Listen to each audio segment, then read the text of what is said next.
Hello, hello, আমার কথা কি শোনা যাচ্ছে ক্লিয়ার? হুম হুম হুম শোনা শারবনী, যায়।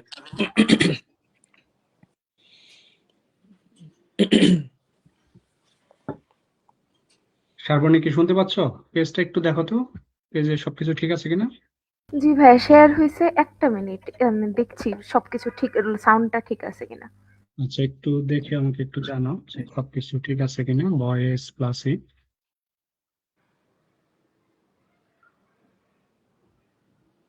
জি ভাইয়া সাউন্ড এবং সবকিছু ঠিক। জি ওকে, তোমাকে ধন্যবাদ। ওকে। হ্যালো, আপনাদের সবাইকে স্বাগতম আমাদের আজকের পডকাস্টে। বায়ু বাংলা প্রতিনিয়ত বায়ু বাংলা পেজ থেকে পডকাস্ট করে থাকে বিভিন্ন অভিজ্ঞ মানুষদের সাথে। তাদের গল্প আমরা তুলে ধরার চেষ্টা করি। আমাদের সার্থকতা সেখানেই, যদি এই গল্পগুলো কারো উৎসাহের কারণ হয়, অনুপ্রেরণার কারণ হয়, এতটুকুর মাধ্যমেই আমরা আমরা আমাদের সার্থকতা মনে করি। আজকে আমরা কথা বলবো মূলত হায়ার স্টাডিজ বিষয় নিয়ে। আজকে আমাদের সাথে গেস্ট হিসেবে আছে নাসরুজ্জামান নাঈম। তার ইন্ডাস্ট্রি, একাডেমিয়া এবং শিক্ষকতা পেশায় ব্যাপক অভিজ্ঞতা আছে।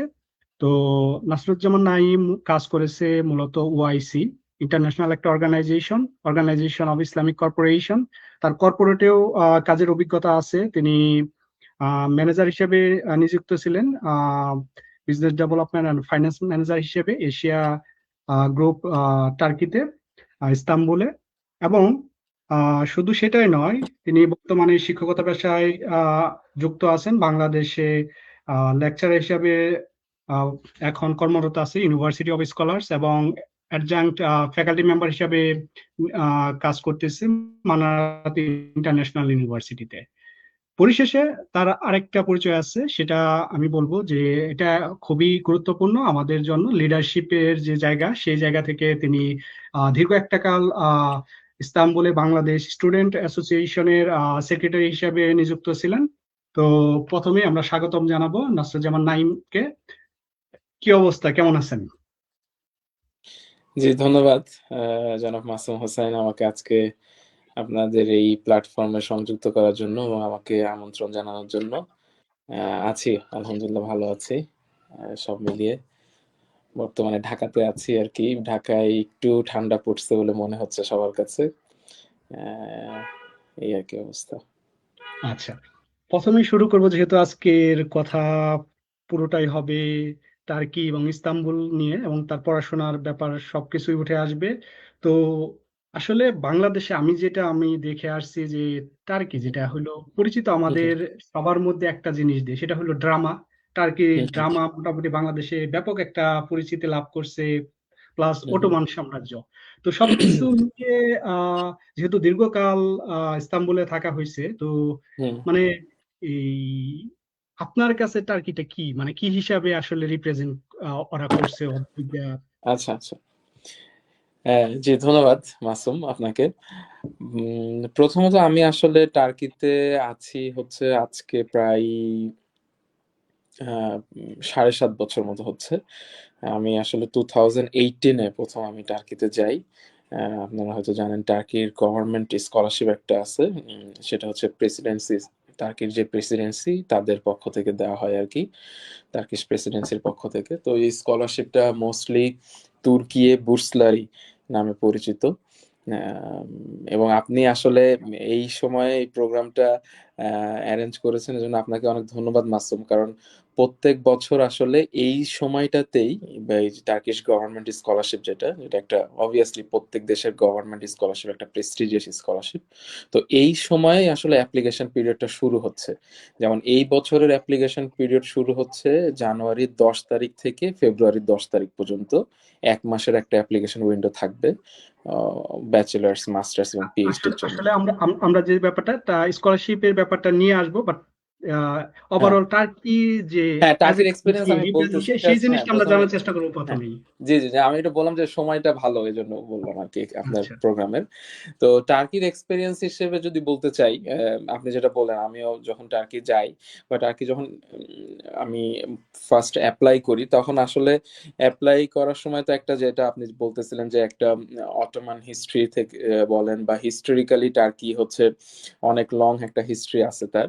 তো টার্কির অবভিয়াসলি আমি প্রথমে যাওয়ার আগ দিয়ে আমার টার্কির এডুকেশন সম্পর্কে খুব একটা ভালো ধারণা ছিল না। আমি যখন 2018-এ মাস্টার্স করার জন্য যাই, আমি জানতাম যে হ্যাঁ, টার্কি একটা খুবই একটা হিস্টোরিক্যাল একটা বেসিস আছে টার্কির। এছাড়াও টার্কির জিওগ্রাফিক্যাল লোকেশনটা খুব ইম্পর্টেন্ট, যেহেতু ইউরো এশিয়ান একটা কান্ট্রি। এতটুকু ধারণা নিয়ে আমি যখন টার্কিতে যাই, টার্কিতে যাওয়ার পরে আসলে আমি যেটা টার্কিশ এডুকেশন সিস্টেম নিয়ে ওভারঅল যেটা আমার আম, ধারণা, আসলে তারপর থেকে আমি যখন দেখলাম অ্যাজ টাইম পাসড বাই, আমি আরো পরিচিত হলাম। টার্কিতে মূলত এডুকেশন সিস্টেম, ওরা মূলত হচ্ছে আপনার ইউরোপিয়ান ক্রেডিট সিস্টেম ফলো করে, যেটা ইসিটিএস। এবং টার্কির আপনি হয়তো জানবেন যে টার্কির 1 থেকে 1000 কিউএস র্যাঙ্কিং এর মধ্যে টার্কির হচ্ছে 5টা বিশ্ববিদ্যালয় আছে টোটাল, এবং আচ্ছা, 500 এর এখন মধ্যে। এখন এখন এখন যদি আমি এখানে একটু ইন্টারাপ্ট করি, যে এত হুম এত দেশ থাকতে টার্কি কেন? হুম মানে থাকে না যে অনেকেই হুম। অ্যাপ্লাই করে ইউরোপ আমেরিকা, বাট আসলে টার্কিতে অ্যাপ্লাই করার মানে পিছনে কি মোটিভেশন ছিল, যে কেন টার্কিতে অ্যাপ্লাই করা হলো? আচ্ছা, হ্যাঁ, সেটা হচ্ছে আমি যেহেতু আমার ব্যাচেলার্স ছিল হচ্ছে বিজনেস অ্যাডমিনিস্ট্রেশন ব্যাকগ্রাউন্ডে, আর আরেকটা হচ্ছে আমি ব্যাচেলার্সও একটা গভর্নমেন্ট স্কলারশিপে পড়েছি টোটাল। তো যার কারণে আমার একটা এম ছিল, যেহেতু একটা আমি ব্যাচেলার্সও স্কলারশিপে পড়েছি, সুতরাং আমি মাস্টার্সও কোনো একটা স্কলারশিপের আন্ডারে করতে চাই। এটা একটা আমার মোটিভেশন ছিল। তো আমি বিভিন্ন দেশের গভর্নমেন্ট স্কলারশিপ গুলো দেখতে থাকি। তো তার মধ্যে থেকে আমার কাছে হঠাৎ করে টার্কির স্কলারশিপের যেই আপনার কি বলে যে পোর্টালটা, এটা সামনে আসে, তো গভর্নমেন্ট স্কলারশিপের এবং অপরচুনিটিস গুলো আমি দেখলাম মোটামুটি ভালোই। এবং আপনি আমার জানেন যে বিজনেস অ্যাডমিনিস্ট্রেশন বা আমার ফাইন্যান্স ব্যাকগ্রাউন্ড, তো এইখান থেকে বিজনেস অ্যাডমিনিস্ট্রেশনের ব্যাকগ্রাউন্ডে কিন্তু অন্যান্য দেশে যেমন আপনার গভর্নমেন্ট স্কলারশিপ গুলো যদি আমি লিস্ট ডাউন করতে চাই, যেমন হচ্ছে আমি যদি আমেরিকা থেকে শুরু করি, তাহলে ইউএস এর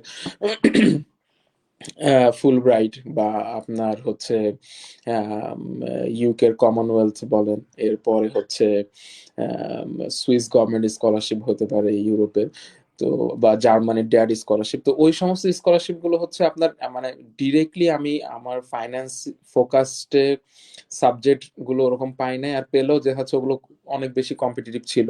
টার্কিশ স্কলারশিপও কম্পিটিটিভ, কোনো ইস্যুজ অন দ্যাট, কিন্তু তারপরও টার্কির যেই হিস্টোরিক্যাল একটা ব্যাকগ্রাউন্ড আছে এবং টার্কির ন্যাচারাল বিউটিজ যেটা আছে, যে আপনি জানেন যে one of the most favourite destination, tourist destination, তো ওই হিসেবে একটা ছিল যে আচ্ছা ঠিক আছে, লেটস এক্সপ্লোর টার্কি, যদি পড়াশোনার সুযোগ পাই, স্কলারশিপের সাথে সাথে পড়াশোনার সুযোগ পাই, এবং এডুকেশন সিস্টেম ও ইউরোপিয়ান ক্রেডিটেড এডুকেশন সিস্টেম, ওদের ডিগ্রিগুলো সবগুলো European union accredited, so blue diploma যেটা বলে। সো আমি ভাবলাম যে তাহলে ঠিক আছে, একসাথে আমার আম, কি বলে যে আপনার হিস্টোরিক্যাল ব্যাকগ্রাউন্ড, হিস্টোরিক্যাল যে জিনিস, হেরিটেজও এক্সপ্লোর করা হলো, ন্যাচারাল হেরিটেজও এক্সপ্লোর করা হলো, প্লাস টার্কির যে কালচারটা, এটা আসলে খুবই ইন্টারেস্টিং। আপনি জানেন টার্কির কিছু অংশ ইউরোপিয়ান কন্টিনেন্টে পড়েছে এবং কিছু অংশ এশিয়ান কন্টিনেন্টে পড়েছে। তো যার ফলে ওইখানে আপনি একটা you can see a blend of European and Asian culture. সাথে সাথে তার কি আরেকটা, যেটা আমি যেহেতু একজন মুসলিম হিসেবে আমার একটা ইচ্ছা ছিল, যে মানে ইচ্ছা বলতে কি, যদি একটা এরকম মুসলিম মেজরিটি কান্ট্রিতে যেতে পারি, তাহলে দেখা যাচ্ছে হালাল ফুডস এন্ড এভরিথিং এই বিষয়ে অতটা ওয়ারিড থাকা লাগে না। তো হালাল ফুডস এন্ড এভরিথিং এর সাথে যদি আপনি একটা European education culture, European job culture বা সবকিছু পান, এই সবকিছু মিলাই আর কি আমি টার্কি চুজ করি আর কি মেনলি। মানে ওভারঅল জিনিসটা অনেকটা এরকম যে হুম যারা মুসলিম বা প্র্যাকটিস করেন, হুম তো হুম হুম, তাদের জন্য প্র্যাকটিসে একটা মুসলিম। ভালো জায়গা হতে পারে হালাল ফুড, হুম প্লাস হলো ওভারঅল কালচারাল যে দিকগুলো আছে হুম সব মিলিয়ে। হুম ওকে, তো সেটাই যদি হয়, তাহলে সেটা তো খুবই ভালো যারা হুম আলটিমেট বাংলাদেশ থেকে ওইখানে পড়াশোনা করতে যাইতে চায় তাদের জন্য। হুম তবে শিক্ষার যে মান, শিক্ষার যে ব্যবস্থা, যেহেতু অন্য হুম। আরো কিছু দেশে পড়াশোনার সুযোগ হয়েছে, তো এটাকে যদি বাংলাদেশের সাথে কম্পেয়ার করা হয়, তার কি শিক্ষা ব্যবস্থা সেটা আসলে কি রকম? বাংলাদেশের কম্পারিজনে যদি আমি বলি, বাংলাদেশের বিশেষ করে আমি তো হয়তোবা সায়েন্স ব্যাকগ্রাউন্ডের অথবা অন্য অন্য আপনার মেডিকেল ব্যাকগ্রাউন্ডের বা ইঞ্জিনিয়ারিং ব্যাকগ্রাউন্ড থেকে বলতে পারবো না। যদি আমার ব্যাকগ্রাউন্ডে, যেহেতু আমার পড়াশোনা করার সুযোগ হয়েছে বিজনেস স্টাডিজ, বা আমি এখন শিক্ষকতা করছি বাংলাদেশে, সেই ব্যাকগ্রাউন্ড থেকে যদি বলতে চাই তাহলে আমি বলবো যে turkey is well ahead of Bangladesh in terms of business education, বা মানে এডুকেশনের আপনার কারিকুলাম দিক থেকে বলেন, ওরা যেরকম আপনার কারিকুলাম ফলো করে বা ওয়ে অফ টিচিং, যেমন আউটকাম বেসড এডুকেশন, যদিও আমাদের দেশে এটা বলা হয়, ফলো করা হয়, কিন্তু ওইটার আমি কোনো ইমপ্লিকেশন এখন পর্যন্ত দেখি নাই। কিন্তু টার্কিতে আপনি আপনি রিয়েল ওয়ার্ল্ড এরকম আউটকাম বেসড এডুকেশনের উপর ওরা মানে মানে অনেকটা সেটা জোর আসলে দেয়। কি রকম যদি একটু বোঝার আউটকাম চেষ্টা বেসড করি। এডুকেশন বলতে মনে করেন, যেটা আমি বলতে চাচ্ছি যে ইন্ডাস্ট্রির সাথে বা রিয়েল ওয়ার্ল্ড যেই প্র্যাকটিস চলতেছে, রিয়েল ওয়ার্ল্ড ইমপ্লিকেশন যেটা আছে তাদের, ওগুলোর সাথে শিক্ষার্থীদেরকে, স্টুডেন্টদেরকে পরিচয় করায় দেওয়া, বা আসলে এবং ওই অনুযায়ী কারিকুলামকে বা টেক্সট বুককে বা লেকচার্স গুলোকে অ্যাডজাস্ট করা। এখন আমাদের দেশে যেটা হয়, গতানুগতিক আমরা পড়ে যাই, এবং অনেক কিছু এমনও থাকে যে অনেক ব্যাকডেটেড জিনিস আমরা পড়তেছি, যেগুলোর আসলে ইন্ডাস্ট্রিতে ওরকম ইমপ্লিকেশন নাই। আবার অনেক দেখা যাচ্ছে আপডেটেড মেজর অথবা আপডেটেড কোনো একটা আপনার থিওরিজ অথবা আপডেটেড প্র্যাকটিস যেটা ইন্ডাস্ট্রিতে চলতেছে, কিন্তু দেখা যাচ্ছে আমাদের গ্র্যাজুয়েটসরা যারা, তারা যখন ইন্ডাস্ট্রিতে যাচ্ছে তখন যে একমাত্র ওগুলোর সাথে পরিচয় হচ্ছে। কিন্তু আসলে জিনিসটা দরকার ছিল যে তারা ছাত্র অবস্থায়, স্টুডেন্ট লাইফে যদি, যে না এখন এটা ইন্ডাস্ট্রিতে চলতেছে, so how is it going, what we do in this and how to solve this kind of problems, এটা যদি স্টুডেন্ট লাইফ থেকেই তারা তৈরি হয়ে যায়, তাহলে আর ইন্ডাস্ট্রিতে যে তারা এই শখটা পায় না। তো এবং জব রেডি গ্র্যাজুয়েটস যেটা যদি বলি আমরা, তাহলে আমরা যে মানে আপনাদের স্টুডেন্টদেরকে জব রেডি করার জন্য বিভিন্ন আপনার জব ফেয়ারে অ্যাটেন্ড করানো থেকে শুরু করে, ইন্ডাস্ট্রি ট্যুর থেকে শুরু করে প্রত্যেকটা, যেমন আমি যদি একটা ছোট উদাহরণ দিই, টার্কিতে আমার ইউনিভার্সিটিতে, আমি তো ফাইন্যান্সে পড়ছি, আমাদের ইউনিভার্সিটিরই আমাদের একটা ল্যাব ছিল, যেটা হচ্ছে আপনার বিস্ট ল্যাব। আমাদের যেরকম বাংলাদেশে ঢাকায় স্টক এক্সচেঞ্জ, টার্কিতে এরকম বোর্সা ইস্তাম্বুল বলে, তো বা ইউএসএ যেমন এনওয়াইএসসি, তো স্টক এক্সচেঞ্জের একটা ল্যাব ইউনিভার্সিটিতে আছে। তো ছাত্ররা যদি ছাত্র অবস্থায় চায় যে আমি একজন ফাইন্যান্সের স্টুডেন্ট হিসেবে আমি দেখতে চাই কিভাবে আসলে স্টক মার্কেটে অথবা ক্যাপিটাল মার্কেটে কিভাবে ট্রেড হচ্ছে, বা ট্রেডিং ইন হ্যান্ড আমি এডুকেশন চাই, মানে আমি হাতে কলমে শিখতে চাই ট্রেড কিভাবে করা দরকার, বা ট্রেডিং বা আমার যেগুলো বিভিন্ন ধরনের আপনার কি বলে যে ফাইন্যান্সিয়াল ইনস্ট্রুমেন্ট আছে, ওগুলো কিভাবে ইউজ করা হয় স্টক মার্কেটে, ক্যাপিটাল মার্কেটে, ওগুলো কিন্তু আমাদের দেশের স্টুডেন্টদের ওই ডিএসসি তে যে শেখা ছাড়া কোনো উপায় না, বা আসলেও আমি জানি না কতটুকু তাদেরকে শিখতে আগ্রহী শিক্ষার্থীদেরকে শেখানো হবে। কিন্তু ওইখানে ল্যাব আছে এবং ওখানে প্রতিনিয়ত ল্যাবে ইনস্ট্রাক্টর থাকে, ক্লাস হয়। তো এটা আর কি, মানে আউটকাম বেসড বলতে যেটা বোঝাচ্ছে যে রিয়েল ওয়ার্ল্ড অ্যাপ্লিকেশনের সাথে শিক্ষার্থীদেরকে পড়াশোনার পাশাপাশি, থিওরিটিক্যাল নলেজের পাশাপাশি প্র্যাকটিক্যাল নলেজ দিয়েও রেডি করা।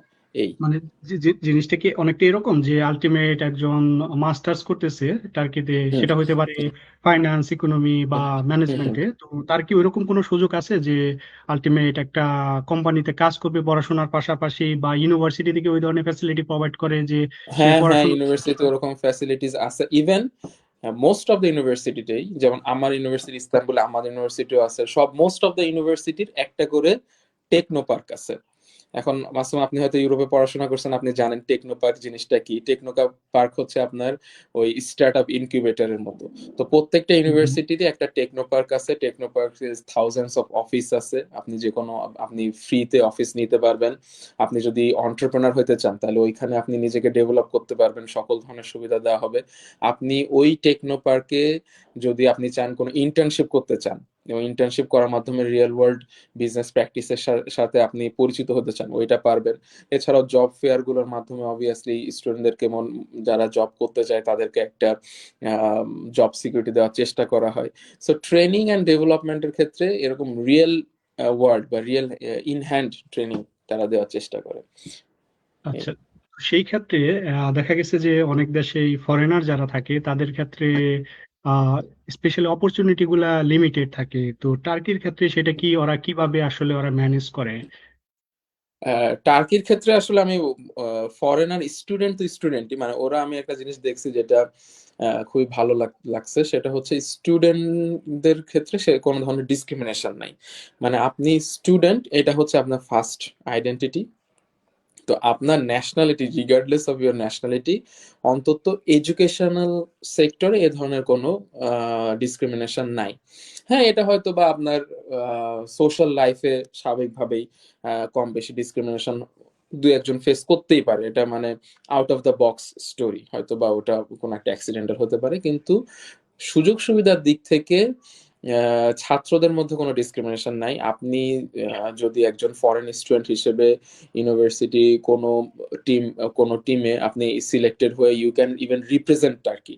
যেরকম আমাদের বাংলাদেশে আমাদের জুনিয়র বা সিনিয়র ভাইরা দেখছি যে তারা ইউনিভার্সিটি টিমে বিভিন্ন ধরনের ডিবেটিং টিম, এরপর হচ্ছে অন্টারপ্রেনারাল টিম, এরপর হচ্ছে টেক টিম, রোবোটিক্স টিমে তারা অংশগ্রহণ করে ন্যাশনাল লেভেলে চ্যাম্পিয়ন হয়ে বাইরের দেশে টার্কিকে রিপ্রেজেন্ট করছে। মানে সে তো টার্কিশ ইউনিভার্সিটিকে রিপ্রেজেন্ট করতেছে এন্ড টার্কিকে সেটা সেটা রিপ্রেজেন্ট সেটা করতেছে। একটা আলটিমেট ভালো দিক আমি বলবো। সেই জি। সুযোগটা অনেক ক্ষেত্রে দেখা গেছে অনেক দেশেই আসলে লিমিটেড, বাট হুম সেটা যদি টার্গের ক্ষেত্রে হয়ে থাকে তাহলে বলবো যে এটা একটা বিগ একটা অপরচুনিটি হতে পারে যারা ফরেন স্টুডেন্ট আছে হুম তাদের হুম জন্য। হ্যাঁ, শিওরলি, এটা আছে, জি। আচ্ছা, আর আরেকটা ব্যাপার সেটা হলো ভাষাগত যে ব্যাপারটা আসে, যেহেতু হুম।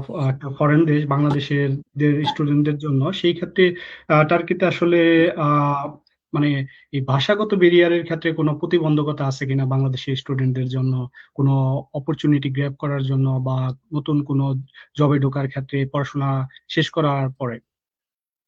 হ্যাঁ, এখন আপনি তো জেনে থাকবেন মাসুদ যে মোস্ট অফ দ্য ইউরোপিয়ান কান্ট্রিজে তারা ভাষার উপরে একটা, তাদের নিজেদের লোকাল ল্যাঙ্গুয়েজের উপরে একটা জোর দিয়ে থাকে। এখন টার্কিও এরকম সেমই। টার্কিতে আসলে দুইটা মিডিয়ামে পড়ালেখা হয়, একটা হচ্ছে ইংরেজি, আরেকটা হচ্ছে টার্কিশ।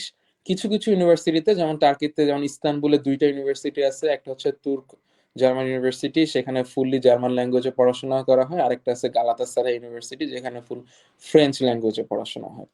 সো এরকমও ইউনিভার্সিটি আছে যেখানে অন্য একটা থার্ড ল্যাঙ্গুয়েজে পড়াশোনা হয়। এখন আপনাকে চুজ করতে হবে আপনি কোন ল্যাঙ্গুয়েজে পড়াশোনা করতে চান, কোন মিডিয়াম অফ ইনস্ট্রাকশনে। ধরে নেই আমরা সবাই টার্কিশ ল্যাঙ্গুয়েজ শিখে আমরা ইংলিশ ল্যাঙ্গুয়েজে পড়াশোনা করে গ্রাজুয়েশন করতে চাই, কোনো সমস্যা নাই। কিন্তু যেটা জব মার্কেটে গেলে যেটা একটা অসুবিধা, আহ, বিশেষ করে আমাদের কি বলে যে বিজনেস অ্যাডমিনিস্ট্রেশন ফিল্ডের গ্র্যাজুয়েটদের জন্য, যেহেতু আমরা বিজনেস অ্যাডমিনিস্ট্রেশন ফিল্ডের গ্র্যাজুয়েটসরা জেনারেলি অ্যাডমিন বা business development, finance, accounts, marketing, supply chain management, এই ধরনের ডিপার্টমেন্টে কাজ করে থাকি। তো এগুলোতে কি হয়, আমাদেরকে obviously we have to blend with the local employees and local people.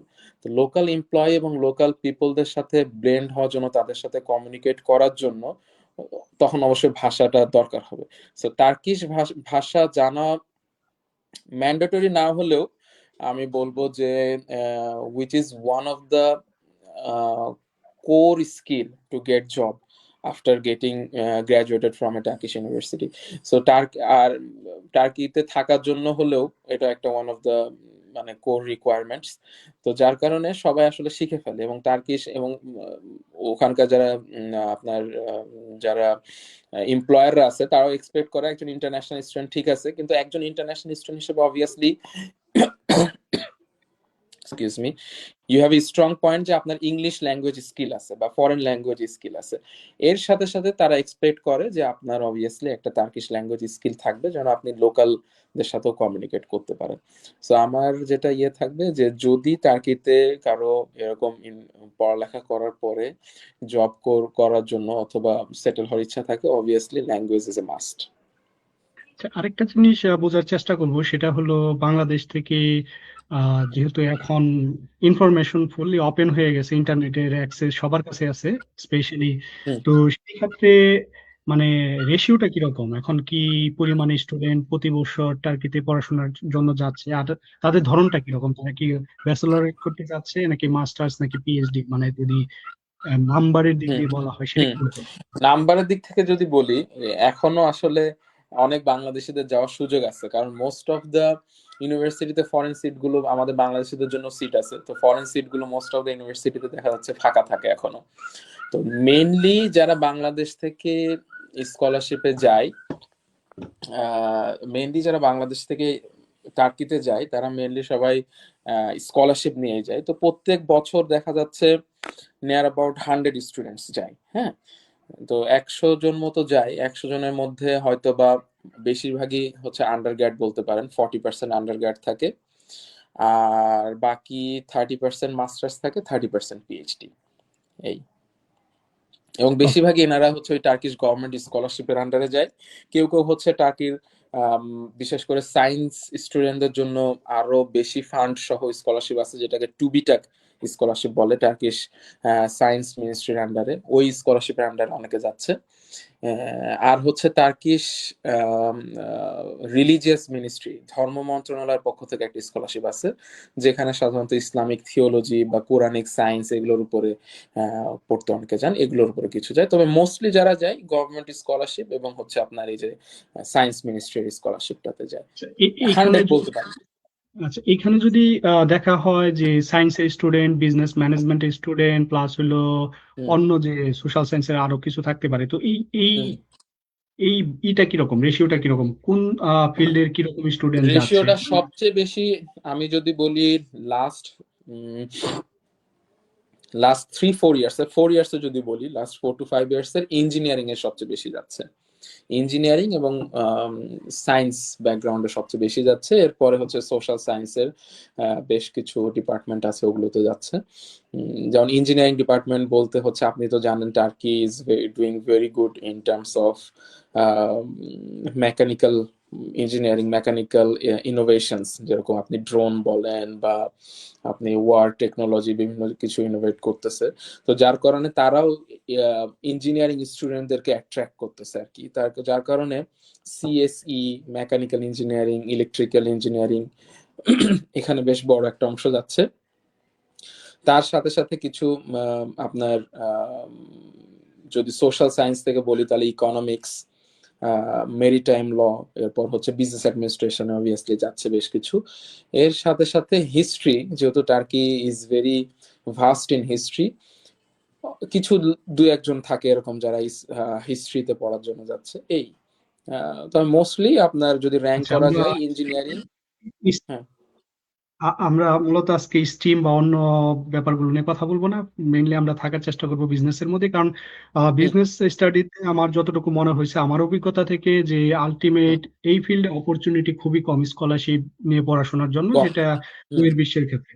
তো এইখানেই হুম, আমরা একটু কিছু জিনিস জানার চেষ্টা করব। সেই ক্ষেত্রে বিজনেসে যাওয়াটা আসলে যদি কেউ মাস্টার্স বা পিএইচডি করতে চায়, তাদের জন্য কিরকম মানে চ্যালেঞ্জিং, কিরকম কম্পিটিটিভ টার্কি? হুম। বিজনেসে কম্পিটিশন আসলে বলতে গেলে আহ, কম বেশি বলাটা আসলে খুবই টাফ হয়ে যাবে, কারণ আমি বলবো যে same level of competition. But একটা কথা যেটা, সেটা হচ্ছে যে আপনি যেটা বললেন যে ফুল ব্রাইট এরকম আপনার ডিরেক্টলি বিজনেস অ্যাডমিনিস্ট্রেশন রিলেটেড ফিল্ডে একটু কম, মানে ফুল স্কলারশিপ, যেহেতু টার্কিশ স্কলারশিপ, গভর্নমেন্ট স্কলারশিপটা সবকিছুই কভার করে।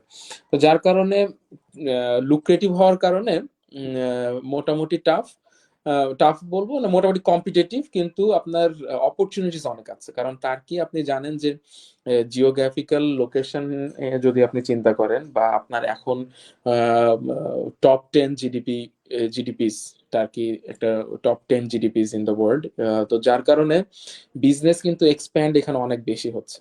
তার সাথে সাথে বিভিন্ন আপনার ইন্টারন্যাশনাল ইনভেস্টরদেরকে অ্যাট্রাক্ট করার জন্য, লোকাল ইনভেস্টরদেরকে অ্যাট্রাক্ট করার জন্য বিজনেসে প্রচুর ইনভেস্ট করতেছে টার্কিশ গভর্নমেন্ট, যার ফলে জব ফিল্ডও অনেক বেশি ক্রিয়েট এখানে হচ্ছে বিজনেস ইন্ডাস্ট্রিতে। তো যার কারণে বিজনেস ইন্ডাস্ট্রিটা লুক্রেটিভ একটা ইন্ডাস্ট্রি। তো আহ, প্রথম দিকে যেমন আমি যখন 2018-এ আসছিলাম, আমাদের বিজনেস অ্যাডমিনিস্ট্রেশনে বাংলাদেশি আমার সিনিয়ররা খুব কম ছিলেন, কিন্তু আমার আসার পরে এখন যদি বলি, এখন আবার মোটামুটি আমি দেখতে পাচ্ছি যে স্টিমের সাথে সমানে সমান তাল দেওয়ার মতো একটা বিজনেস অ্যাডমিনিস্ট্রেশন থেকে আসতেছে, both in masters, PhD and undergrad. তো আমি কিন্তু একটা জিনিস দেখছি, সেটা পিএইচডি তে এখনো কম, পিএইচডি তে এখনো কম, মাস্টার্স এবং আন্ডারগ্রেড আসতেছে। মানে এটা কারণ কি যে পিএইচডি তে কম হওয়ার পিছনে? এটার কারণ হতে পারে যেটা, সেটা হচ্ছে যে সাধারণত যারা বিজনেস অ্যাডমিনিস্ট্রেশনে থেকে একাডেমিয়াতে যারা যেতে চায় তারা ছাড়া আর পিএইচডি তে আসলে সবাই খুব একটা ইন্টারেস্টেড না, বা ইন্টারেস্টেড হলেও ওটা হয়তো বা in a later age of their life, আর একটু পরে যে। তো যার এবং আরেকটু পরে গেলে যেটা হয়, টার্কিশের আবার টার্কিশ গভর্নমেন্ট স্কলারশিপের পিএইচডি দের জন্য আবার একটু একটা এজ লিমিট আছে, হয়তো তাদের ওই এজ লিমিটটা পার হয়ে গেছে। তো এজ একাডেমিয়াতে লিমিটটা না যেতে কিরকম, চাইলে মানে মানে সাধারণত কিরকম এজ লিমিটটা ওরা মেনটেন করে? 35 35 or 35? পিএইচডির জন্য 35 ইয়ার্স ওল্ড, ইয়েস। আর যদি কেউ আলটিমেট মাস্টার্স বা পিএইচডি করতে চায়, সেই ক্ষেত্রে হুম রিকোয়ারমেন্টটা কি? মানে টার্কিশ গভর্নমেন্ট স্কলারশিপ যে অ্যাপ্লাই করবে একজন স্টুডেন্ট বা হুম বা রিসার্চ যারা করতেছে বাংলাদেশে, যদি বাংলাদেশের প্রেক্ষাপটে কেউ অ্যাপ্লাই করতে চায়, সেই ক্ষেত্রে হুম মানে কি কি জিনিসগুলো লাগে এই টার্কিশ গভর্নমেন্ট স্কলারশিপটার জন্য অ্যাপ্লাই করতে, এবং পাওয়ার ক্ষেত্রে এমন কোনো কিছু আছে যেটা আলটিমেট হুম। একটা বুস্টার হিসাবে কাজ করে? অলরাইট। এখন একটা হচ্ছে যে ফার্স্ট অফ অল রিকোয়ারমেন্ট গুলো যদি আমি খুবই সংক্ষেপে বলতে চাই, বা যেগুলো আপনাকে স্কলারশিপ পেতে হেল্প করবে, ফার্স্ট অফ অল একটা হচ্ছে আপনার 75% মার্কস থাকা লাগবে, নাম্বার ওয়ান। এটা হচ্ছে মিনিমাম রিকোয়ারমেন্ট। 75% মার্কস থাকা লাগবে, এটা হলে আপনি এলিজিবল টু অ্যাপ্লাই। এরপর আপনি আপনার চয়েস অনুযায়ী ইউনিভার্সিটি খুঁজবেন, মানে খোঁজার এটা পরে কি ওগুলোতে নাম্বার নাকি সিজিপিএ? মানে এটা মানে কিভাবে ওরা সিজিপিএ নির্ধারণ করে? 75% সিজিপিএ থাকলেই হবে। আহ, উম, কোনো সমস্যা নাই, কিন্তু যত বেশি তত ভালো, স্ট্রং অবভিয়াসলি। তো 75% সিজিপিএ থাকলেই হবে। এবং এরপরে হচ্ছে আপনার অবভিয়াসলি আপনাকে একটা, যেহেতু যদি মাস্টার্স বা পিএইচডি তে যেতে চান, আপনাকে একটা রিসার্চ প্রপোজাল লিখতে হবে, এবং রিসার্চ প্রপোজালটার ফরম্যাটও ওদের অ্যাপ্লিকেশন সিস্টেমে দেওয়া আছে। তো মাস্টার্স এবং মাস্টার্সটা টার্কির সকল ধরনের যেগুলো স্কলারশিপের আন্ডারে মাস্টার্স হয়, সব মাস্টার্সই হচ্ছে আপনার thesis based masters, project based না, থিসিস বেসড, 2 বছরের। তো থিসিস বেসড হওয়ার কারণে আপনাকে একটা থিসিসের একটা আপনাকে প্রপোজাল জমা দিতে হবে, আর পিএইচডির জন্য হলে তো একটা অবশ্যই পিএইচডি প্রপোজাল জমা দিতে হবে। এর সাথে সাথে একটা স্টেটমেন্ট অফ পারপাস, যেটা আমরা এসওপি বলি, আর 2জন প্রফেসরের কাছ থেকে রিকমেন্ডেশন লেটার। এই আর যদি বলি কি পেতে স্কলার, মানে কি ধরনের রিকোয়ারমেন্ট, কি ধরনের স্কিল থাকলে স্কলারশিপ পেতে সহযোগিতা করবে, obviously co curricular activities first of all. একজন মানে কো কারিকুলার অ্যাক্টিভিটিস এর মধ্যে তো অনেক কিছু থাকে, মানে এটার কি কোনো ধরন আছে যে এরকম থাকতে হবে না, কোনো স্পেসিফিক ধরন কোনো? নাই, ধরন নাই। আপনার কো কারিকুলার অ্যাক্টিভিটিস গুলো obviously you have to prove with certificates. যদি আপনি বলেন যে মানে এমন কো কারিকুলার অ্যাক্টিভিটিস যেগুলো আপনি সার্টিফিকেট দিয়ে প্রুভ করতে পারবেন যে yes I have did this I have done this alright, with certificates. তো এই কারণ হচ্ছে আপনি অবভিয়াসলি জানেন যে একটা স্টুডেন্টকে যখন আপনি সিজিপিএ তে মাপলেন, সিজিপিএ মাপার পরে আপনার রিসার্চ প্রপোজাল মাপলেন, তারপরে what makes you different from others, your co-curricular activities and your leadership skills, right? So ওখান থেকে তারা দেখতে চায় যে আপনার লিডারশিপ স্কিলসটা কেমন। আপনাকে যদি তারা টার্কিতে নিয়ে আসে, তাহলে তারা আপনাকে দিয়ে কি ধরনের উপকার পেতে পারে। হ্যাঁ, so this is very important. ওইখানে অবভিয়াসলি আপনাকে যে যত ভালো কো কারিকুলার অ্যাক্টিভিটিস এবং লিডারশিপ স্কিলস শো করতে পারবে, he or she will be up in the list, তত উপরের দিকে থাকবে। আরেকটা হচ্ছে টার্কিশ, যেগুলো যদি টার্কির আরেকটা এখানে বিষয় বলে রাখা ভালো, সেটা হচ্ছে টার্কিশ গভর্নমেন্ট স্কলারশিপের অব্লিগেশন হিসেবে আপনাকে 9 মাসের একটা টার্কিশ ল্যাঙ্গুয়েজ কোর্স করতেই হবে, regardless of your medium of instruction. আপনি যদি টার্কিশে পড়েন তাও আপনাকে আমি করতে আমি হবে। আমি এখানে আরেকটু ইন্টারাপ্ট করবো, এটা কি মানে কোর্স চলাকালীনই এই 9 মাসের আগে কোর্স? আগে শুরুর আগে মানে সেই ক্ষেত্রে তো তাহলে তো 3 বছরের মাস্টার্স হয়ে তিন যায়। বছরের মাস্টার্স হয়ে যাচ্ছে আলটিমেটলি, এক্স্যাক্টলি 3 বছরের একটা মাস। কিন্তু এটা ফুললি ওরা এই সময়টাকে অবশ্যই দে উইল ফান্ড ইট, কিন্তু এটা একটা অব্লিগেশন যে আপনাকে। কিন্তু আমি যেটা বলবো, this will be an asset for you, যেহেতু একটা মানে এটা কি মাস্টার্স পিএইচডি দুইটার জন্য নাকি শুধুমাত্র মাস্টার্স এর জন্য? মাস্টার্স পিএইচডি আন্ডারগ্রেড সবার জন্যই, মানে এই সবার জন্য। 9 মান্থ হলো ম্যান্ডেটরি? হ্যাঁ, 9 মাস ম্যান্ডেটরি। এটা হচ্ছে একটা ড্রব্যাকও বলতে পারেন, আবার একটা অ্যাডভান্টেজ বলতে পারেন, যেহেতু আপনার language will always be an asset, right? একটা ল্যাঙ্গুয়েজ শিখে রাখা তো সবসময় একটা অ্যাসেট হিসেবে থাকবে। সো সেই হিসেবে, বা টার্কিতে চলতে গেলেও আপনি এখানে আসলে, আপনি তো আসছেন, আপনি জানেন যে চলতে গেলে অবভিয়াসলি ল্যাঙ্গুয়েজের গুরুত্বটা কতটুকু। তো যার কারণে ল্যাঙ্গুয়েজ এই এটা ল্যাঙ্গুয়েজটা মোটামুটি সব দেশেই একই অবস্থা, এটা ছাড়া একই আসলে অবস্থা। ডিফিকাল্ট। এটাই।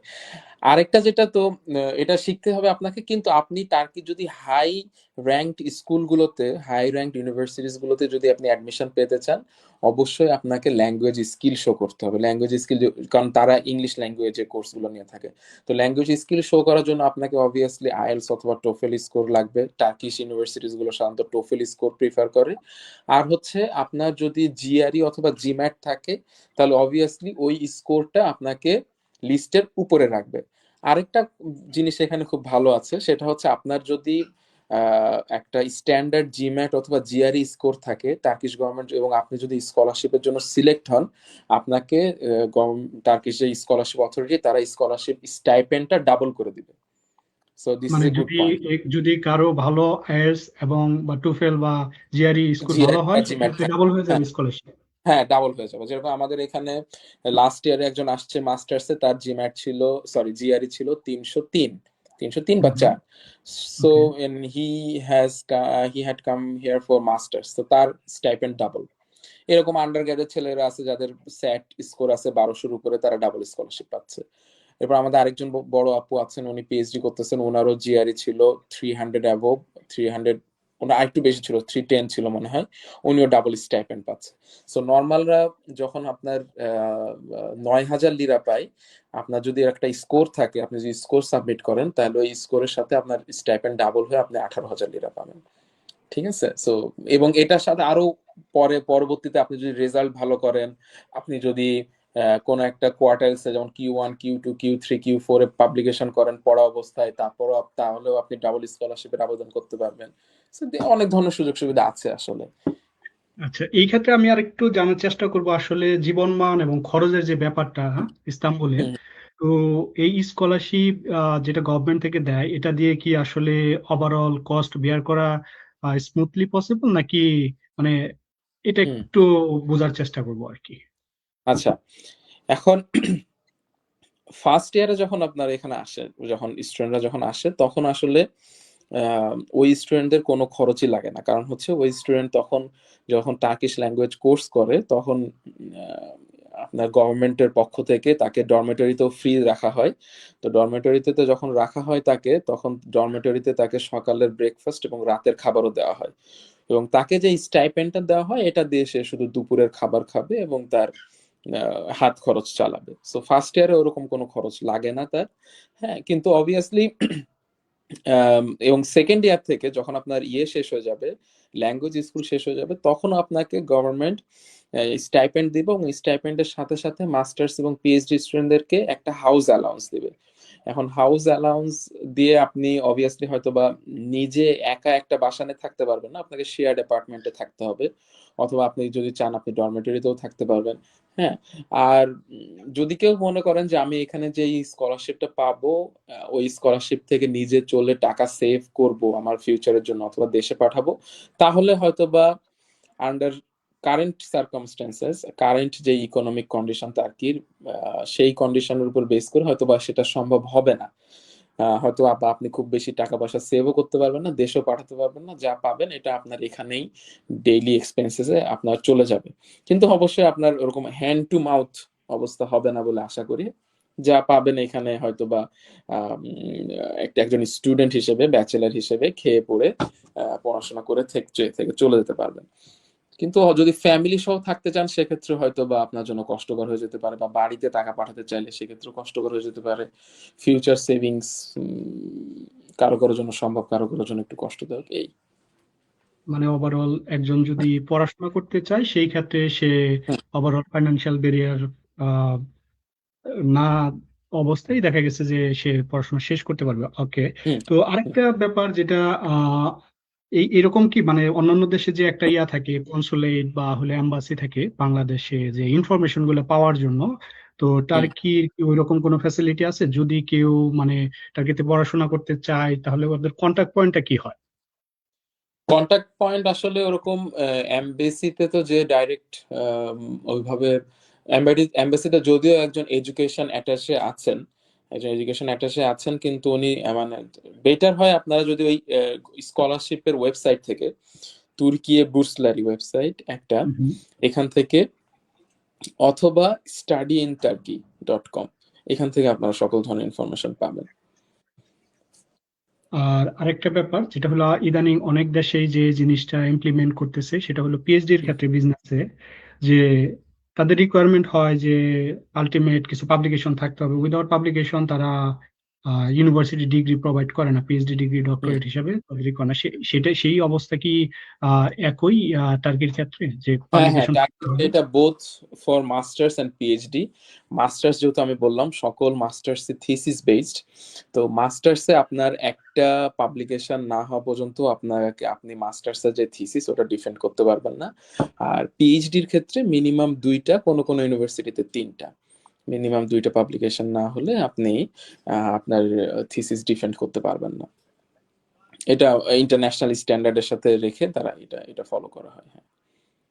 আচ্ছা, যদি এখন বলা হয় যে বাংলাদেশের যে স্টুডেন্ট গুলো আছে তাদের জন্য কোনো ওভারঅল কোনো সাজেশন আছে কিনা, যে তারা কিভাবে আরো বেশি পরিমাণে বাংলাদেশ থেকে আসতে পারে আর কি করলে তারা আসলে সেই জিনিসটা অ্যাচিভ করতে পারে? কারণ হিউজ হুম। পরিমাণে স্টুডেন্ট আছে আমাদের, হুম। আন্ডার গ্রেড শেষ করছে, অবভিয়াসলি। তারা চেষ্টা করতেছে বিভিন্ন দেশে, বাট আমার অভিজ্ঞতায় যেটা বলে মাস্টার্সে আসলে খুবই hard for like MBA finance related ডিগ্রিতে স্কলারশিপ পাওয়া। তো সেই ক্ষেত্রে এদের জন্য কোনো গাইডলাইন বা কোনো পরামর্শ আছে কিনা? গাইডলাইন একটা হচ্ছে যে সেটা হচ্ছে যেহেতু টার্কির এমবিএ গুলো থিসিস বেসড এমবিএ সবগুলো, সো আমার যেটা পরামর্শ থাকবে আপনারা রেজাল্ট তো যারা বাইরে আসতে চাই কম বেশি সবারই ভালো, মাশাআল্লাহ, সমস্যা নাই। একটা যেটা থাকবে যে আপনারা যেহেতু বিজনেস অ্যাডমিনিস্ট্রেশন একটা অ্যাডমিনিস্ট্রেটিভ, মানে M masters in business administration is more like a আপনার এটাকে কি বলা যায় professional degree then an academic degree. MBA যেটা বলে যে more like a professional degree, so আপনাকে obviously you have to get as much as leadership skills possible, মানে লিডারশিপ স্কিল যত সম্ভব আপনাকে অ্যাচিভ করতে হবে।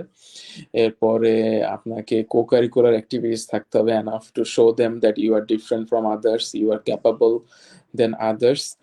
এর সাথে সাথে যদি পসিবল হয় তাহলে অবভিয়াসলি টোফেল অথবা আইএলটিএস দিয়ে রাখতে হবে। সাথে সাথে যাদের যোগ্য, যাদের সুযোগ আছে জিআরই অথবা জিম্যাট থেকে যে কোনো একটা দিয়ে রাখতে হবে। কারণ কি এগুলো আপনাদেরকে উপরের দিকে লাগবে লিস্টে। আর আরেকটা বিষয় হচ্ছে সেটা হচ্ছে এগুলো তো গেল হচ্ছে আপনার এক্সট্রা রিকোয়ারমেন্ট হিসেবে, আর মিনিমাম রিকোয়ারমেন্ট হিসেবে আপনাকে খুব সুন্দর একটা রিসার্চ প্রপোজাল দাঁড় করাতে হবে। রিসার্চ প্রপোজাল এবং স্টেটমেন্ট অফ পারপাস, আপনি কেন টার্কিতে পড়তে যেতে চান, আপনি টার্কিতে তারা আপনাকে নিলে টার্কির এবং বাংলাদেশের দুই দেশই কিভাবে উপকৃত হবে। আপনাকে যদি তারা স্কলারশিপ দেয় তাহলে আপনার দেশ এবং টার্কি দুই দেশই কিভাবে উপকৃত হবে এটা আপনি লিখবেন স্টেটমেন্ট অফ পারপাসে। আর আপনার ওখানে যাওয়ার মানে এই সাবজেক্টে পড়ার পিছনে মোটিভেশন কি, এটা স্টেটমেন্ট অফ পারপাস। আর একটা হচ্ছে রিসার্চ প্রপোজাল, আপনি যদি বিজনেস অ্যাডমিনিস্ট্রেশনের ব্যাকগ্রাউন্ড থেকে যদি আপনি ফাইন্যান্সে করতে চান, অ্যাকাউন্টিং এ করতে চান, এইচআরএম এ করতে চান, সাপ্লাই চেন ম্যানেজমেন্ট, মার্কেটিং, যেখানেই করতে চান না কেন, আপনার পার্টিকুলার এরিয়ার উপরে খুব সুন্দর এবং স্ট্রাকচার্ড একটা একাডেমিক রিসার্চ প্রপোজাল দাঁড় করানো লাগবে। অবভিয়াসলি রিসার্চ প্রপোজালটা ইউনিক হতে হবে, কারণ আপনি যদি প্রাইমারিলি সিলেক্ট হন আপনার এখানে একটা ইন্টারভিউ হবে ঢাকার যেই টার্কিশ এম্বাসি আছে ওখানে, এবং সেই ইন্টারভিউতে একাডেমিশিয়ানরা আসবে টার্কি থেকে এবং স্কলারশিপ কমিটির লোকজনরা আসবে, তারা আপনাকে একটা ইন্টারভিউ নেবে। তো ওই ইন্টারভিউতে আপনার যে রিসার্চ প্রপোজাল ওটার উপরে কিন্তু তারা কোয়েশ্চেন করবে। সো আপনার যদি খুব ভালো করে এবং খুব ভালো জ্ঞান না থাকে রিসার্চ প্রপোজালটার উপরে, বা আপনি নিজে থেকে যদি না বানান, তাহলে কিন্তু তারা বুঝে যাবে আপনি এটা পাবেন না। এবং তাদেরকে যদি আপনি কনভিন্স করতে পারেন যে না, this is a novel research, অথবা দিস ইজ এ কি বলে যে আসলে really a very burning topic to do the research on, তাহলে দেখা যাচ্ছে তারা আপনাকে নিয়ে নেবে কোনো সমস্যা ছাড়াই। হ্যাঁ। এখন এখন টার্কির যে স্টুডেন্ট গুলো যাচ্ছে, প্লাস হলো রিসেন্ট যে ট্রেন্ড চলতেছে রিসার্চের, সেটা মানে কি কি ধরনের রিসার্চ চলতেছে স্পেশালি বিজনেসে পিএইচডি করার ক্ষেত্রে? বিজনেসে পিএইচডি করার ক্ষেত্রে অবভিয়াসলি আমি বলবো একটা হতে পারে যে আপনার সাস্টেনেবিলিটি। সাস্টেনেবিলিটিতে এখন মোটামুটি সব দেশেই বেশ আপনার খুবই ইম্প্যাক্টফুল রিসার্চ হচ্ছে এসডিজি গোলের উপরে। এরপরে সার্কুলার ইকোনমি, সার্কুলার ইকোনমি নিয়েও বেশ ভালো আপনার মানে এটারও বেশ ইম্প্যাক্ট আছে রিসার্চের এগুলোর। আম, এগুলোই মূলত মেইনলি এই দুইটাই বলতে পারি। আর তাছাড়া যদি আপনি ফিনটেক যারা ফাইন্যান্সে করতে চান তারা যদি ফিনটেকের উপরে কিছু করতে পারেন, দেন ইটস অলসো ভেরি মানে juicy topic to do research on. অথবা যদি কেউ মার্কেটিং অথবা সাপ্লাই চেনের আপনার যদি AI driven supply chain models অথবা blockchain driven supply chain models এ ধরনের যদি কিছু করতে পারেন সাপ্লাই চেন ম্যানেজমেন্টে, এটাও বেশ এখন ভালো আপনার ফ্রুটফুল।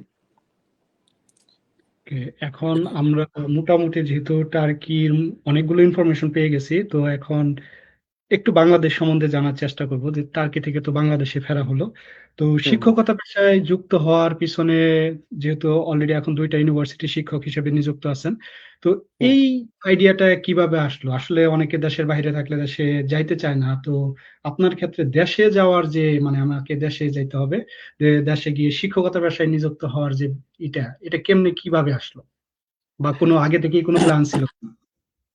না, একটা হচ্ছে আমি যখন দেশের বাইরে যাই তখনই আমার একটা ইচ্ছা ছিল যে অবভিয়াসলি আমি দেশে ফিরে আসবো, কারণ দেশের পুরো একটা কমিটমেন্টস প্রথম থেকেই বা সব সময় ছিল। তো তারপরে যখন দেশে আসলাম, মানে রিসেন্ট কেন দেশে আসলাম, রিসেন্ট দেশে আসলাম যে একটা বিষয় আমার মাথায় আসলো যে আমি যেগুলো শিখলাম বা আমার টার্কিতে আমার 5 ইয়ার্স ইন্ডাস্ট্রি এক্সপিরিয়েন্সে আমি যেগুলো শিখলাম, এখানের এডুকেশন থেকে যেগুলো শিখলাম, এগুলো যদি আমি যে এখন আমাকে তো এটা কোথাও একটা পুশ ব্যাক করা লাগবে, যদি না করি তাহলে আমাকে নিজেকে নিজের কাছে খুব সেলফিশ মনে হয়েছে। এখন একটা হইতে পারে আমি ওইখানে টার্কিতে থেকেই বা বিদেশে বা বাইরে কোথাও যে আপনি কোনো কোনো একাডেমিয়াতে কোথাও জয়েন করতে পারি অথবা বাংলাদেশে আসতে পারি। তো সেই ক্ষেত্রে এই দুইটা জায়গার মধ্যে আমি অবভিয়াসলি নিজের দেশকে বেছে নিয়েছি, যে যদি, কারণ আমি জানি আমি ওইখানে যে দেখতে পাইছি যে এখানে অনেক গ্যাপ আছে, টার্কিতে এখনো আসার সুযোগ আছে কিন্তু স্টুডেন্টরা আসতেছে না, বা টার্কিতে বলেন বা অন্যান্য ইউরোপিয়ান কান্ট্রিতে বলেন অনেক মানে আন্ডার কোয়ালিফাইড লোকজন চলে যাচ্ছে, ওয়ারাস কোয়ালিফাইড ছেলেগুলো এখনো বাংলাদেশে বসে আছে, তারা যেতে পারতেছে না। তো তারা আসলে কেন যেতে পারতেছে না? এটার কারণটা কি? আলটিমেট কেন যাইতে পারতেছে এইটার না? কারণটা হচ্ছে আমার মতে যেটা হচ্ছে তাদের কাছে আসলে এক্সাক্ট রিসোর্সটা নাই। হ্যাঁ, বা আমাদের একটা ইয়ে আছে যেরকম হচ্ছে, আমি যদি ভুল না বলে থাকি তাহলে একটা কনসেপ্ট অনেকের মধ্যে আছে যে না, বাইরের দেশে শুধুমাত্র হয়তো বা টাকা পয়সা থাকলেই পড়তে যাওয়া যায়, টাকা পয়সা না থাকলে পড়তে যাওয়া যায় না, একদম বিনামূল্যে যে বাইরে পড়তে যাওয়া যায় এটা দেখা যাচ্ছে অনেক ছেলের মাথায় নেই। আবার অনেকে মনে করে যে বাইরে অনেক অনেক ফ্যামিলি থেকে অনেককে বাইরে যেতে দেওয়া হয় না। সেটাও একটা, তো ওইটাও আমি একটা উদাহরণ সেট করতে চাই যে না, বাহিরে পড়তে গেলে যে দেশে আসবে না এই ধরনের কোনো কোয়েশ্চেন নাই। যাদের আসলে দেশে ফেরার ইচ্ছা আছে তা বা দেশের জন্য কিছু করার ইচ্ছা আছে তাহলে অবভিয়াসলি তারা আসবে। সো আমি চাই যে আমার দেশের কোয়ালিফাইড লোকজনগুলো যাক। তো যার কারণে আমি এখান থেকে ওখান থেকে তো দেখে আসছি বা ওখান থেকে চেষ্টা করছি, আপনি জানেন আমি ওখানে Bangladesh students and professionals association বাসাতের সাথে যুক্ত আছি দীর্ঘদিন ধরে এবং ইলেক্টেড জেনারেল সেক্রেটারি হিসেবেও আছি। তো ওইখান থেকে চেষ্টা করে গেছি এতদিন, এখন চেষ্টা করতেছি যে বাংলাদেশ থেকে বিভিন্ন কমিউনিটির সাথে ইনভলভ হয়ে যেন আমরা আমাদের দেশের পটেনশিয়াল যে ক্যান্ডিডেট গুলো আছে তাদেরকে প্রপার এবং হায়ার এডুকেশনের জন্য যদি বাইরে পাঠাতে পারি, এবং তারা যখন এই এডুকেশন নিয়ে যদি তারা সেম মোটিভে যদি বাংলাদেশে ব্যাক করে, তাহলে আমরা উই ক্যান গ্রো টুগেদার, আমরা we can hope for a better Bangladesh. তো এই সমস্ত মোটিভেশন থেকে আসলে বাংলাদেশে আসা, এবং ওইটা করার জন্য টিচিং প্রফেশনই আমার কাছে বেস্ট মনে হয়েছে। ওকে, তো মানে জিনিসটা হলো যারা বিজনেসে পড়ে, আমি আমার দেখা ম্যাক্সিমাম ইন্ডাস্ট্রিতে জয়েন করে। হুম। ইন্ডাস্ট্রিতে কারণ স্যালারি স্ট্রাকচার ওয়ে বেটার দেন দেখা গেছে একাডেমিয়া, প্লাস হলো ওভারঅল সবকিছু মিলে। তো মানে একাডেমিয়াতে কি থেকে যাওয়ারই একেবারে ফুললি প্ল্যান করা হয়েছে, নাকি আবার মুভ করার কোনো প্ল্যান আছে? হ্যাঁ, এটা তো টাফ ডিসিশন আপনি যেটা বললেন, যেহেতু আপনার রিমুনারেশন বলেন বা ফ্যাসিলিটিস বলেন একাডেমি বাংলাদেশের পার্সপেক্টিভে আরো একটু জটিল, মানে একাডেমিয়ান ইন্ডাস্ট্রি। তারপরও যেহেতু আমি আসলে আমার মেন মোটিভ এখন হচ্ছে টু সার্ভ, তো যেহেতু আমার মোটিভ এখন সার্ভিং, তো যার কারণে আপাতত ইচ্ছা আছে একাডেমিতে থাকার। আই এম এনজয়িং, কর্পোরেটে ছিলাম টার্কিতে, এখন একাডেমিতে এখানে আসছি। Till now I am enjoying, and আমি যতদিন পর্যন্ত আমি চাই যে এনজয় করে যাব, যতদিন পর্যন্ত এনজয় করতেছি ততদিন পর্যন্ত একাডেমিতে আছি ইনশাআল্লাহ। তবে তবে বাংলাদেশে যে একটা বড় একটা গ্যাপ, সেটা আমিও ফিল করি, সেটা হলো যে ইন্ডাস্ট্রি একাডেমিয়ার যে একটা কোলাবোরেশন, সেই জিনিসটা হুম, আসলেই বিজনেস সেক্টরে খুবই কম। তো অনেক। সেই দিক দিয়ে দুইটা অভিজ্ঞতা নিজের মধ্যে থাকার পরে, যেহেতু অলরেডি ইন্ডাস্ট্রিতে কাজের অভিজ্ঞতাও আছে, প্লাস এখন হুম। একাডেমিয়াতে কাজ করা হইতেছে, তো ছাত্রদের পড়ানোর ক্ষেত্রে এটা কি আসলে মানে কিরকম কাজে দিতেছে, মানে না, আলটিমেট? অবভিয়াসলি আমি এটা এখন আমি এবং I feel very proud to do so যে আমি একটা মানে ফরচুনেটলি ইন্ডাস্ট্রিতে কাজ করার কিছু অভিজ্ঞতা হয়েছে, কারণ যার কারণে আমি আমাদের টেক্সট বুক থিওরিজ গুলো বা টেক্সট বুক যেই আমাদের কেস স্টাডিজ গুলো আছে ওগুলো আমি রিয়েল ওয়ার্ল্ড প্র্যাকটিসের সাথে রিলেট করতে পারতেছি। বাট হয়তো আমি রিলেট করে স্টুডেন্টদেরকে দেখাচ্ছি, আরো বেটার হবে যখন যখন স্টুডেন্টরা আরো বেশি হাতে কলমে ইন হ্যান্ড দেখতে পারবে। তো আমি এখানে আসলাম 6 মাস হলো, বা আমি চেষ্টা করতেছি বাংলাদেশেও স্কুল এবং একাডেমি এবং ইন্ডাস্ট্রির সাথে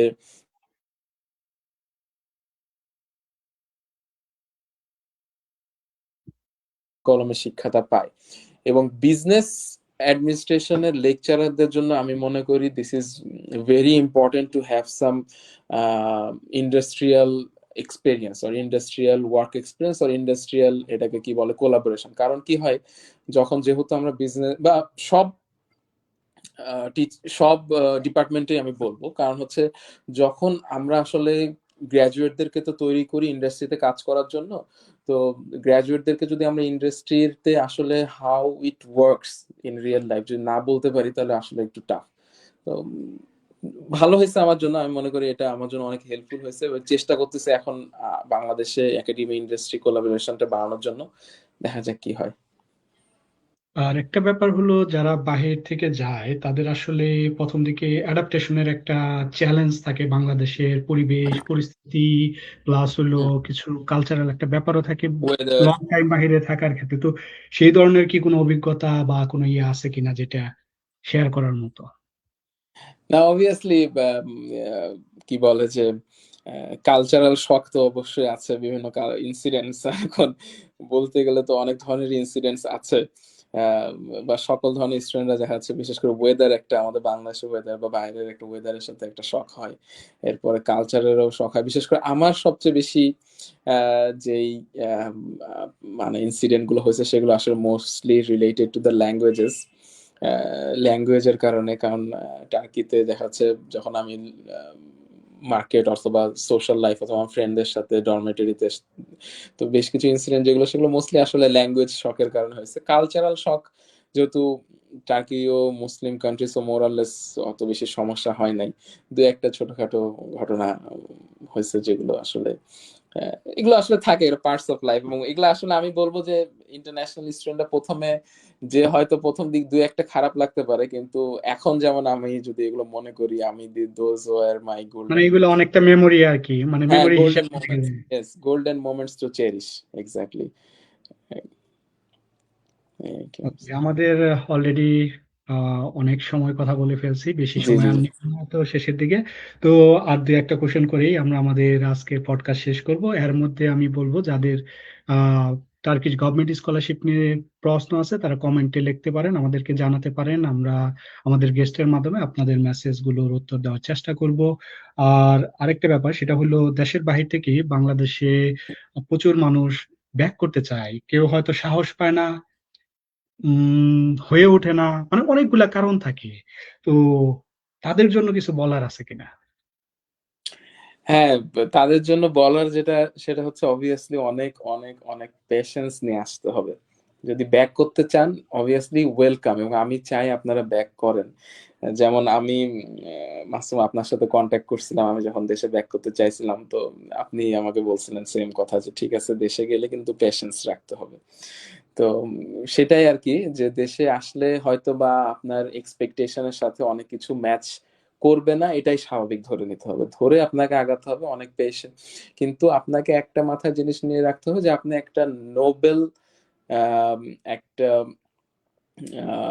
কজ নিয়ে আসতেছেন, তাই না? আপনি আপনার আপনার নিয়ত ভালো, আপনার ইন্টেনশন, নোবেল ইন্টেনশন নিয়ে আসতেছেন, এবং এইটা আপনি obviously you will get the fruit হয়তো বা ইনস্ট্যান্ট পাবেন না বাইরে, যখন আপনি অবভিয়াসলি আপনি একটা সেট আপ, আপনার সবকিছু সেট করা আছে, ওই সেট আপ থেকে বের হয়ে, আপনার কমফোর্ট জোন থেকে বের হয়ে যখন আসবেন, একটা অবভিয়াসলি নতুন জায়গায় আসলে আপনাকে আবার একটা স্ট্রাগলের মধ্যে পড়তে হবে।